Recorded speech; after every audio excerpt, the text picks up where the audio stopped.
Okay, hi everybody. I'm Trav, and I'm the creator of Bud Barons, a really fun tabletop game about growing pot plants.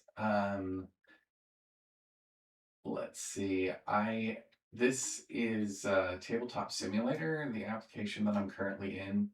I have built my game into it. I'm actually working on the coding part right now. That's what's over here on the right hand side. Um, but these are all the parts for the game. It uses three regular six-sided dice and a custom one that I made. And there is a plant deck with 36 cards and an event deck with 66 cards. We have little bud counters. These represent the little buds that grow on the plants. We have these purple counters. They're just little turn markers to show how old the plant is because they do die off over time. And then we have little coin tokens. Right now, I'm working on coding functionality into this scene so that people don't have to play it manually, so that the coding will actually track everybody's turns and help with all of the math and everything. It's a little bit ambitious since I'm pretty new to LUA coding. Uh, I am using the interwebs as my source for figuring out how to do each of the little things. So, as you can see here, I have this game object that I put in the scene. It's basically just a game board from out of the objects menu. One of the one of the components. I don't know why I'm lagging a little bit there. Probably because of the recording. Anyway, I either did a board or a custom. It doesn't really matter. Any game object, when you put it in the scene, you can attach code to it. So basically, if you right click the object and go down to scripting and click on the scripting editor, while I'm here, this GUID here, this is the actual identity of this game object. So if you need to refer to that in code, you can click this to copy it to the clipboard and paste it right into your code. Um, Scripting editor, when you click that, that's when this window pops open and it usually shows your current object selected here and all of its code appearing here. Let's see, I'm gonna have to put my glasses on to show you what I've got for the code so far. Um, right now, let's see. So just to a quick overview of the code. I'm sure anybody watching this is going to have extremely varied experience with LUA or any of that kind of thing. Some of you are probably pros, and maybe I'll get comments telling me uh, that it's really dumb to do this thing or that thing. That's fine. I don't mind learning from this process. I can't even guarantee that my finished project will even be doable. I I don't see really why. My game does get a little bit complicated, so we will see what happens.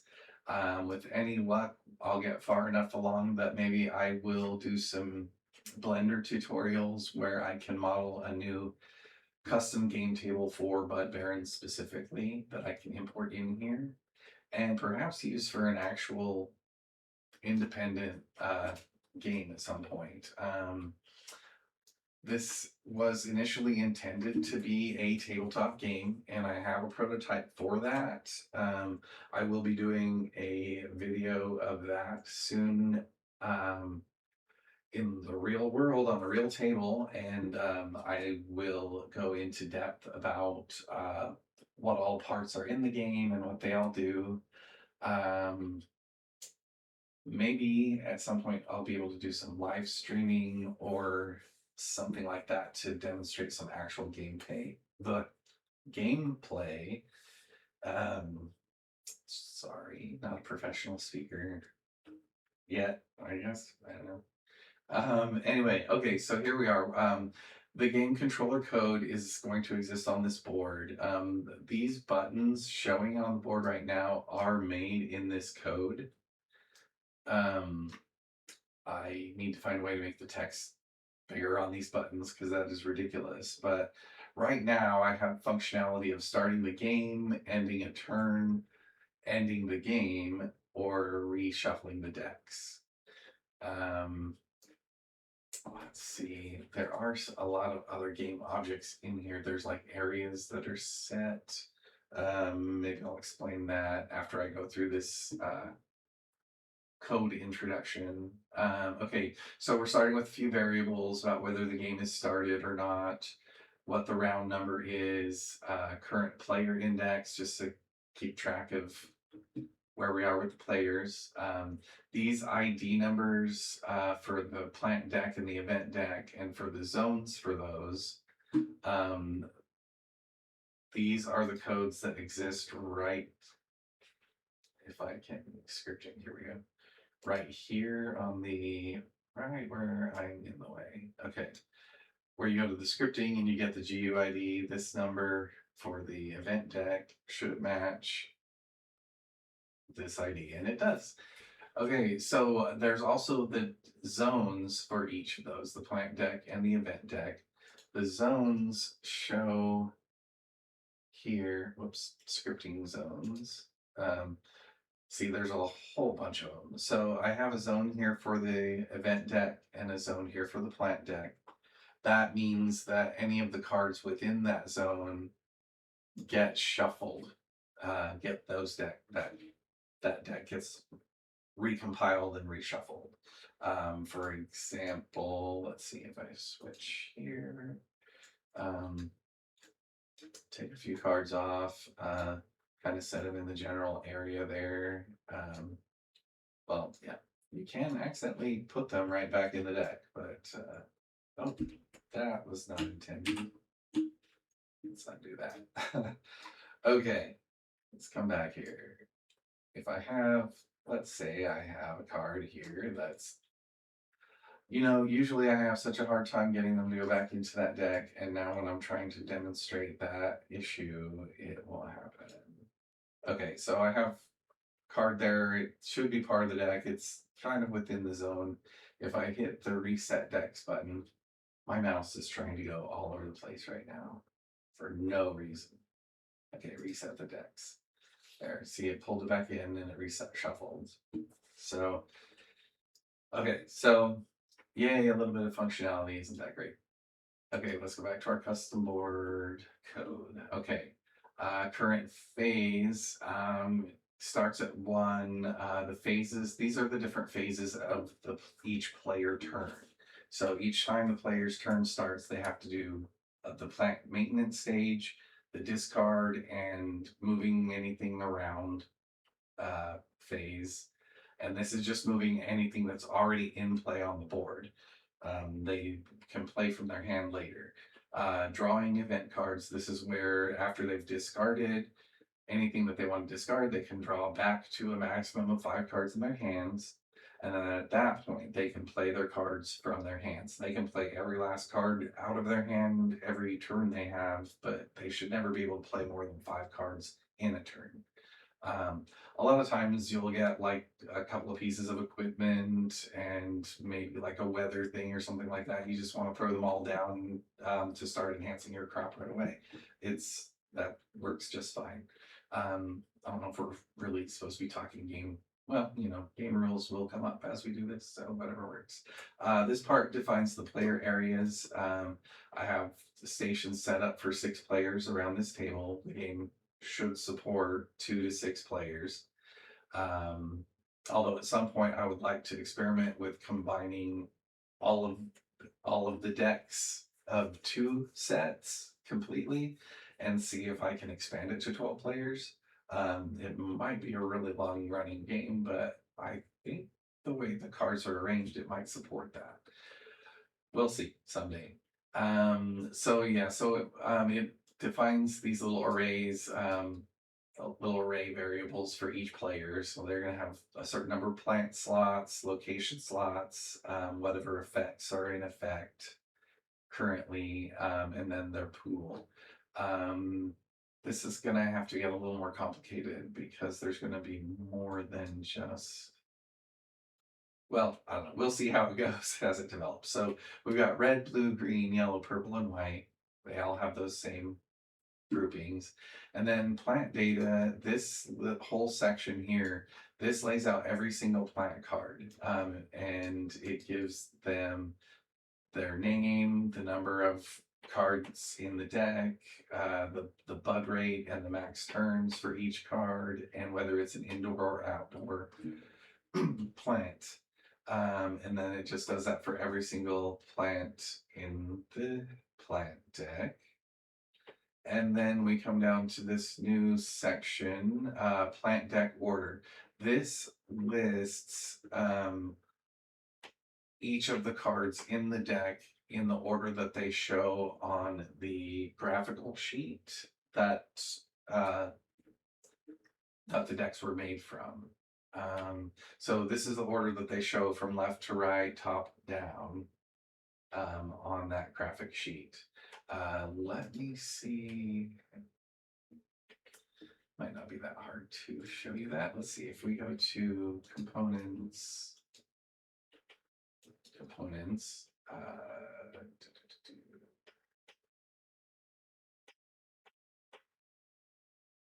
I guess it must be in custom. It is not. Yes, it is a deck. So we can go in here and make our own deck if we place it in there. We get these options.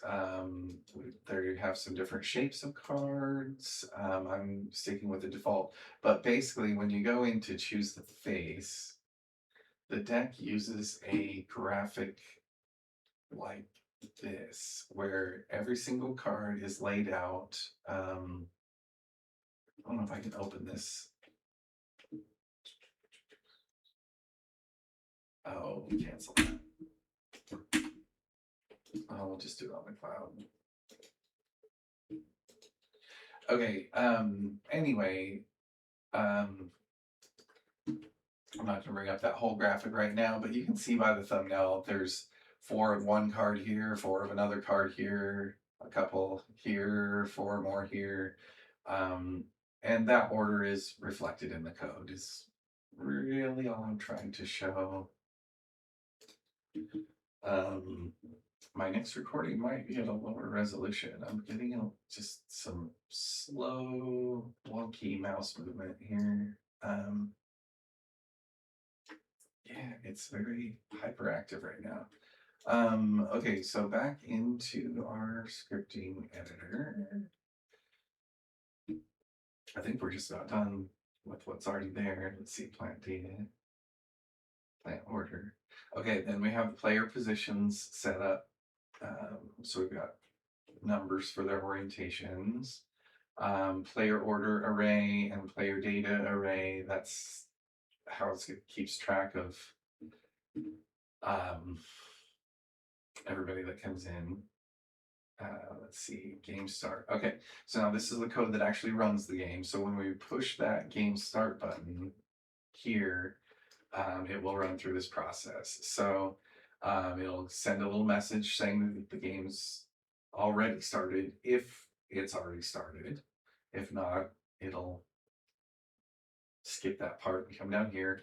It'll set it to started. It starts the round off with a round number, sets up the players with the procedure that's down below, like down here, a function. And then it deals the starting cards, which is another function down below. And then it broadcasts to everybody that the game has begun and that it's round 1. And then it does a start turn function, which is barely begun and not thoroughly coded yet. But when we do the player setup function, it sets up a player order array and it puts everybody in there according to their colors. Sets up what they currently have available.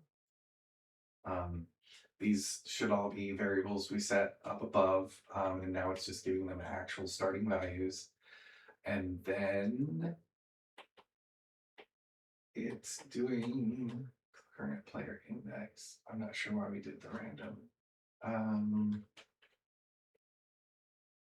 I really don't remember why I did the random here. I'll have to double check that. It's not giving me any weird issues. I don't know. So far, it seems to be behaving the way I want. That might go away eventually. I just can't remember. I'm a little too ADHD to remember every last free detail on some of these code pieces. Because I'm kind of getting coaching from a lot of internet searches. Okay, so let's see. Function get zone. Get all objects. So return object. Okay, I believe this is checking to see what the player has in the players in their zones at that time. So by that, we go back to those scripting zones, and here we are. So for the scripting zones for each player, these top three are the starting three plant slots. They can have up to 3 plants on the table at a time.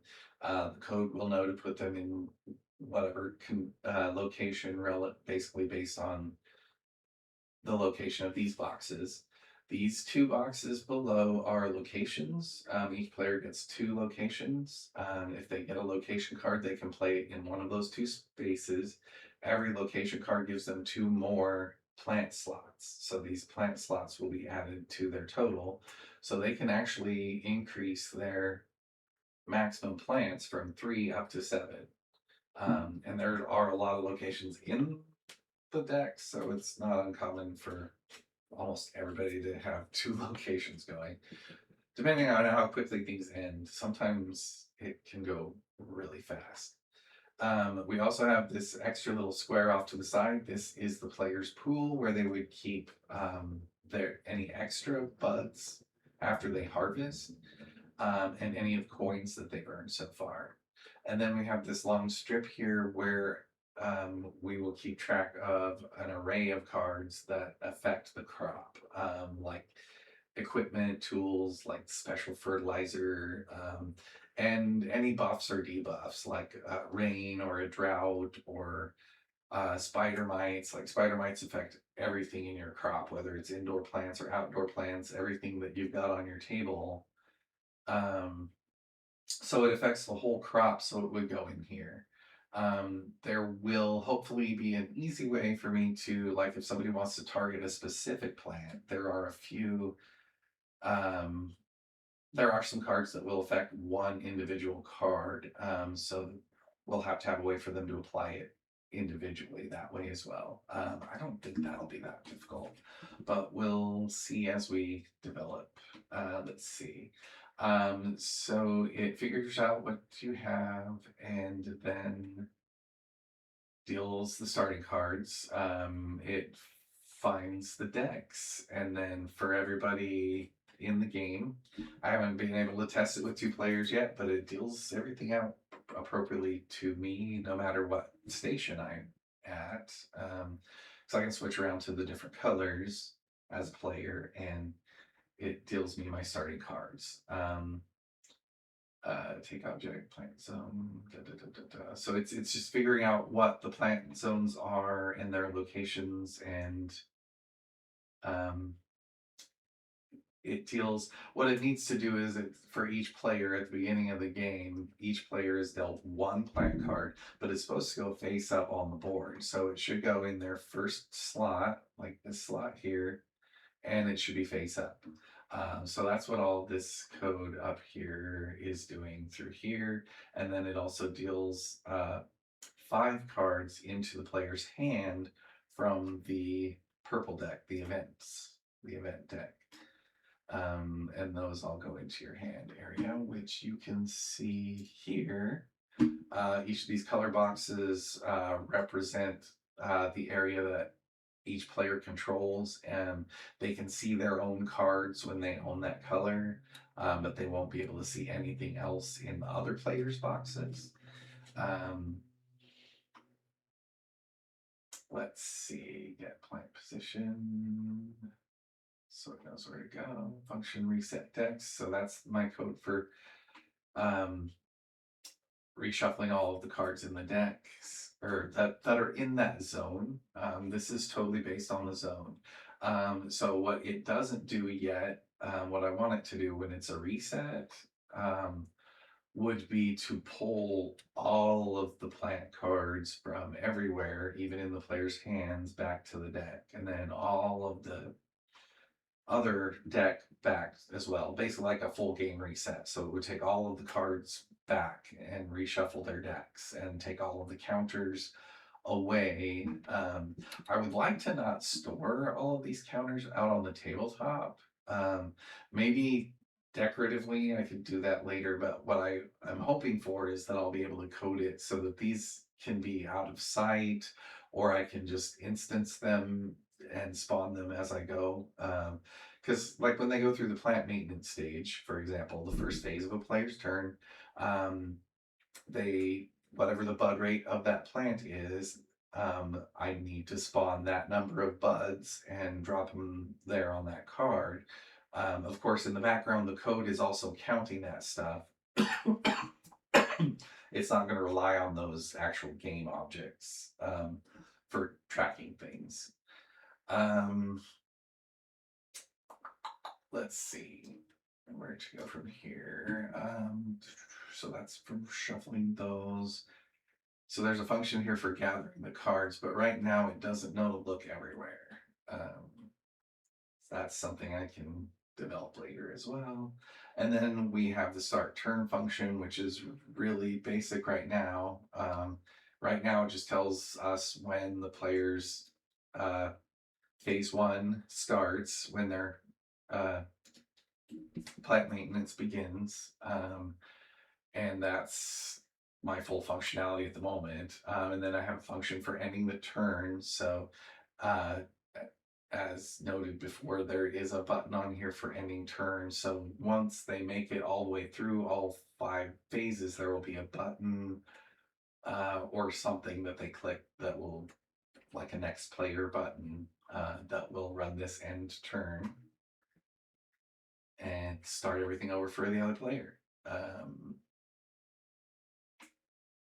Let's see, function on the, okay, so when this, when we save and play, or when we first open up the map, and we, basically this game object is already out in the world, so the code for it will run right away. Each of these 4 bits of code here create a different button for starting the game, ending the turn, resetting the decks, and ending the game. Those are the buttons that you see right there. And again, yeah, those need to be made visually more accessible for everyone. Yes, so then there is a little end game function, where it basically just, right now, it just sets the game started variable and drops it to round 0. It really doesn't do very much. So that's what I have so far. Normally, whenever I make a change here, I hit the save and play. It's usually best to be in the hand mode most of the time. Here we go. So yeah, so this is obviously not a tutorial on the basics of how to use Tabletop Simulator. There are a lot of tutorials out there for stuff like that, but if I get a lot of comments asking about how to do this thing or that thing, if it's something I know how to do, then it might be something that I could make a tutorial for at some point.